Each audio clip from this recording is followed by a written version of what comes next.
Good morning all of you. आप सभी का स्वागत है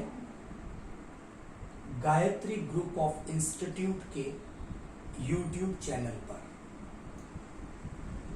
आज हम जो टॉपिक डिस्कस कर रहे हैं वो 12th क्लास की बायोलॉजी का जेनेटिक्स का 5th पार्ट है। टॉपिक का नाम है मेंडल्स लॉ ऑफ इनहेरिटेंस।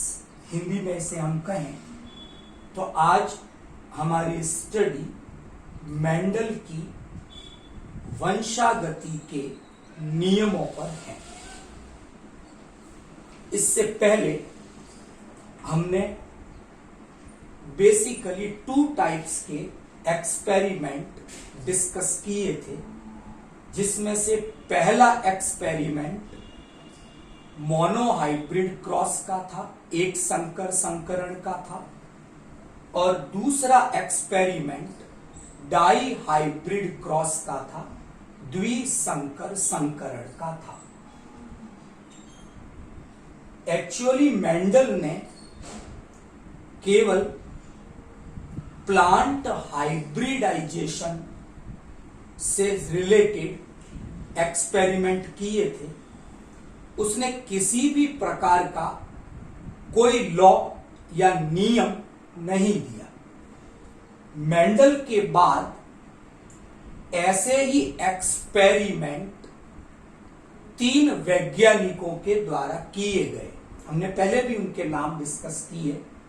उसमें हॉलैंड के वैज्ञानिक ह्यूगो डी व्रिच, जर्मनी के कार्ल कॉरेंस और ऑस्ट्रिया के वॉन शेरमॉक थे। इन तीनों वैज्ञानिकों ने मेंडल के वर्क को रीडिस्कवर किया और उन्हें वैसे ही रिजल्ट मिले जैसे रिजल्ट मेंडल को अपने एक्सपेरिमेंट्स में मिले थे। और उन्हीं रिजल्ट की बेसिस पर जर्मन साइंटिस्ट कार्ल कॉरेंस ने वंशागति से संबंधित 3 नियम प्रस्तुत किए। पहला काम मेंडल का था, इसलिए आज भी इन नियमों को मेंडल के सम्मान में मेंडल की वंशागति के नियमों से जाना जाता है। तो आज हम डिस्कस करेंगे मेंडल की वंशागति के इन नियमों के बारे में। सबसे पहला नियम है लॉ ऑफ डोमिनेंस। हिंदी में इसे हम प्रभाविता का नियम कहेंगे। नियम समझने से पहले 2 इंपॉर्टेंट बातें हैं। नंबर 1 कि जो लॉ ऑफ डोमिनेंस नियम दिया गया है ये आधारित है मेंडल के मोनोहाइब्रिड क्रॉस पर। अगर हमें प्रभाविता के नियम को समझाना है, एक्सप्लेन करना है, तो हम एक संकर संकरण मोनोहाइब्रिड क्रॉस का उपयोग करेंगे। पहली चीज। नंबर 2 जो लॉ ऑफ डोमिनेंस है वो एक यूनिवर्सल लॉ नहीं है। हिंदी में इसे हम कहें कि प्रभाविता का नियम एक सार्वत्रिक नियम नहीं है। इसका मतलब यह है कि सभी जीवों पर इस नियम को लागू नहीं किया जा सकता या सभी जीव इस प्रभाविता के नियम का पालन नहीं करते। कुछ अपवाद हैं इसके, अलग से उस पर हम एक लेक्चर डिस्कस करेंगे। अब लॉ ऑफ डोमिनेंस क्या है हम इसे समझते हैं। नंबर 1 इस नियम की जो पहली इंपॉर्टेंट बात यह है कि प्रत्येक लक्षण का नियंत्रण एक इकाई के द्वारा किया जाता है। मेंडल ने इन इकाइयों के लिए पहली बार फैक्टर या कारक शब्द काम में लिया। वर्तमान में यही इकाइयां जीन कहलाती है। तो इस नियम की पहली बात लिखने लायक है। पॉइंट नंबर 1 है इस नियम का आपके कि प्रत्येक लक्षण का नियंत्रण एक इकाई के द्वारा किया जाता है, जिसे मेंडल के द्वारा कारक कहा गया। नंबर 2, अगर आपने मोनोहाइब्रिड क्रॉस पढ़ा है और थोड़ा सा याद है तो हमने मोनोहाइब्रिड क्रॉस में एक संकर संकरण में एक जोड़ी विपर्यासी लक्षण काम में लिए थे और वहां पर हमने देखा था कि एक प्लांट हमने लिया था कैपिटल टी, वो समयुग्मजी लंबा था। दूसरा प्लांट हमने लिया था स्मॉल टी, वो समयुग्मजी बौना था अपने लक्षण के लिए। इसका मतलब यह है कि प्रत्येक जो कारक है वो जोड़ी में पाया जाता है। हमने फैक्टर को केवल कैपिटल टी से रिप्रेजेंट नहीं किया, केवल स्मॉल टी से रिप्रेजेंट नहीं किया। तो लॉ ऑफ डोमिनेंस का जो दूसरा पॉइंट आपको राइट डाउन करना है वो ये कहता है कि ये कारक हमेशा जोड़ियों में पाए जाते हैं। 2 बातें हुई। अब इस नियम की तीसरी और सबसे महत्वपूर्ण बात, जो कारक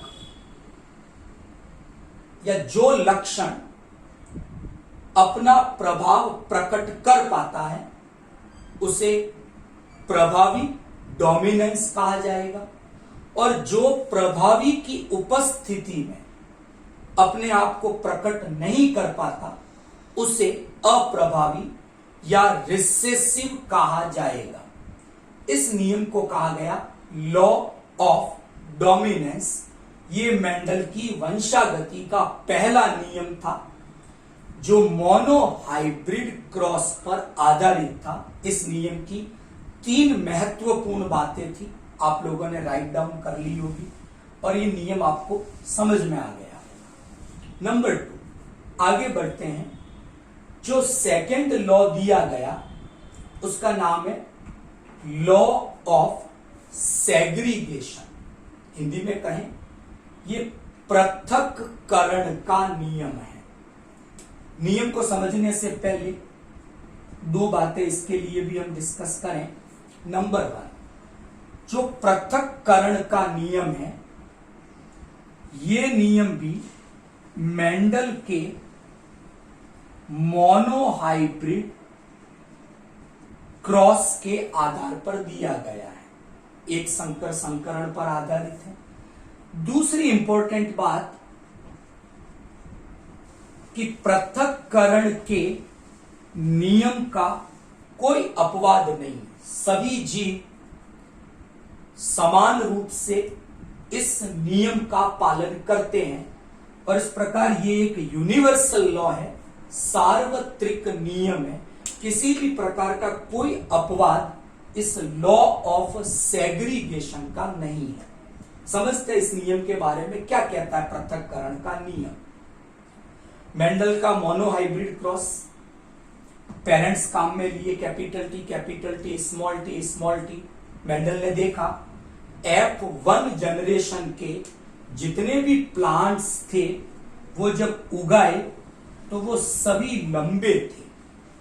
इसका मतलब निष्कर्ष निकला कि लंबा प्रभावी है बोने के ऊपर। इन F1 पादपों के स्वपरागण से मेंडल ने F2 पीढ़ियां प्राप्त की। तो मेंडल ने देखा कि F2 पीढ़ी में टॉल यानी लंबे और बौने दोनों प्रकार के प्लांट मिलते हैं और इन दोनों का अनुपात 3:1 होता है। इसका मतलब जब लैंगिक जनन की क्रिया होती है तो लैंगिक जनन की क्रिया के समय गैमेट बनते हैं, युग्मक बनते हैं। और इन गैमेट के बनने के दौरान एक डिवीजन होता है, अर्धसूत्री मियोसिस डिवीजन। और इस अर्धसूत्री विभाजन के समय क्या होगा कि ये जो एक कारक के जो ये विकल्प हैं वो एक दूसरे से अलग अलग हो जाते हैं। हालांकि F1 पीढ़ी में कैपिटल T और स्मॉल t दोनों हाइब्रिड के रूप में साथ में थे, लेकिन इनमें किसी भी प्रकार की कोई मिक्सिंग या ब्लेंडिंग नहीं हुई। और जब F2 पीढ़ी का निर्माण किया, गैमेट बने, अर्धसूत्री विभाजन हुआ, ये विकल्प एक दूसरे से अलग अलग हो गए। इसीलिए इस नियम का नाम ही पृथक्करण का नियम है।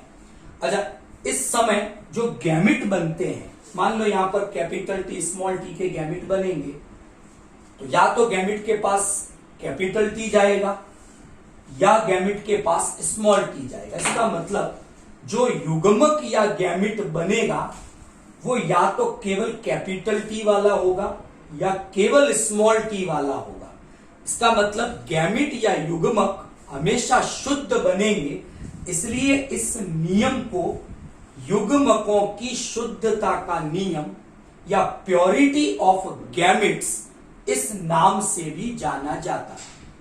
तो दो नियम हुए, law of dominance, law of segregation. तो यहां हम एक चीज राइट डाउन कर सकते हैं कि जब युग्मकों के निर्माण की क्रिया होती है तो उस समय एक कारक के जो ये विकल्प हैं वो एक दूसरे से अलग हो जाते हैं।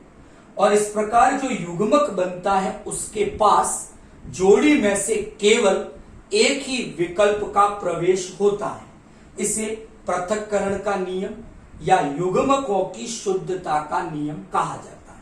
अब लास्ट डिस्कस करते हैं law of independent assortment, Hindi में कहें ये स्वतंत्र अपव्यूहन का नियम है। ये मेंडल की वंशागति का तीसरा नियम है। दो चीजें इसके बारे में भी पहले डिस्कस करें।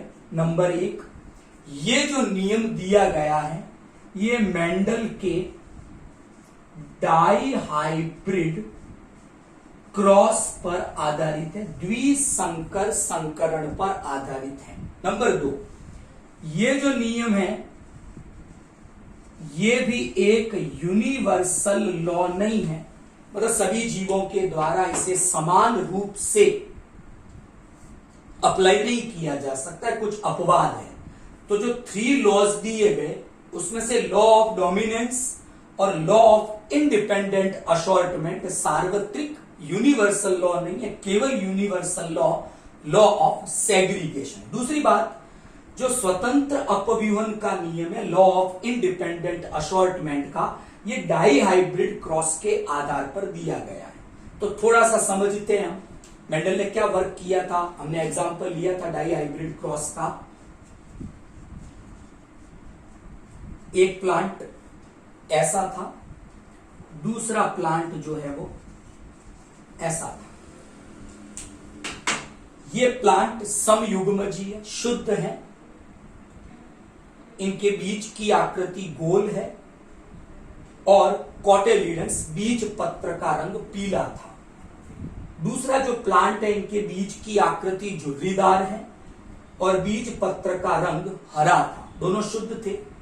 F1 पीढ़ी प्राप्त की कृत्रिम परागण द्वारा, तो मेंडल को सभी पादप मिले वो गोल बीज की आकृति वाले और पीले रंग के बीज पत्र वाले थे। मेंडल ने वही तरीका अपनाया, स्वपरागण किया F1 पीढ़ी का और F2 पीढ़ी प्राप्त की। अब होना क्या चाहिए था, मेंडल को केवल 2 ही प्रकार के प्लांट मिलने चाहिए थे कि बीज की आकृति गोल हो तो बीज पत्र का रंग पीला होना चाहिए था। अगर बीज की आकृति झुर्रीदार है तो बीज पत्र का रंग हरा होना चाहिए था। लेकिन F2 पीढ़ी का लक्षण प्रारूप हमें पता है, वहां हमें 4 प्रकार के पादप मिले थे। गोल के साथ पीले तो मिले, गोल के साथ हरे भी मिल गए थे और पीले के साथ झुर्रीदार भी मिल गए थे। तो कुल 4 प्रकार के लक्षण प्रारूप बने। तो यहां पर जो मूल विकल्प थे पादपों के, गोल, पीला, झुर्रीदार, हरा, उसके अलावा दो नए संयोग, दो नए विकल्प और मिले, गोल के साथ हरा, पीले के साथ झुर्रीदार। और ऐसे रिजल्ट क्यों मिले, इसे स्वतंत्र अपव्यूहन के नियम से समझा जा सकता है। क्या कहता है ये नियम कि जब युग्मक बनते हैं, गैमेट बनने की क्रिया होती है और अर्धसूत्री विभाजन होगा, तो इस कारक के विकल्पों का पृथक्करण इस कारक के विकल्पों के पृथक्करण से अलग होगा। या हम ऐसा कहें कि F1 पीढ़ी में हमारे पास ये जीनोटाइप था, तो जब गैमेट बने F1 पीढ़ी के, तो युग्मक बनते समय कैपिटल R कैपिटल Y के साथ भी जा सकता है, स्मॉल y के साथ भी जा सकता है। ऐसे ही स्मॉल r स्मॉल y के साथ भी जा सकता है, कैपिटल Y के साथ भी जा सकता है। तो युग्मक बनते समय ये जो एक कारकों का युग्म है, इनका पृथक्करण एक दूसरे से बिल्कुल स्वतंत्र होगा कि इसका आगे जाना, इसकी वंशागति आवश्यक नहीं है कि इसके साथ ही हो, ये स्वतंत्र रूप से वंशागत होंगे। इसी नियम को लॉ ऑफ इंडिपेंडेंट असॉर्टमेंट कहा जाता है। तो आज हमने डिस्कस किया मेंडल की वंशागति के ये तीन नियम, लॉ ऑफ डोमिनेंस के बारे में, लॉ ऑफ सेग्रीगेशन के बारे में, लॉ ऑफ इंडिपेंडेंट असॉर्टमेंट के बारे में। आई होप आपको समझ में आया होगा। आप सभी चैनल को सब्सक्राइब करें, लाइक करें और वीडियो को ज्यादा से ज्यादा शेयर करें। Thank you.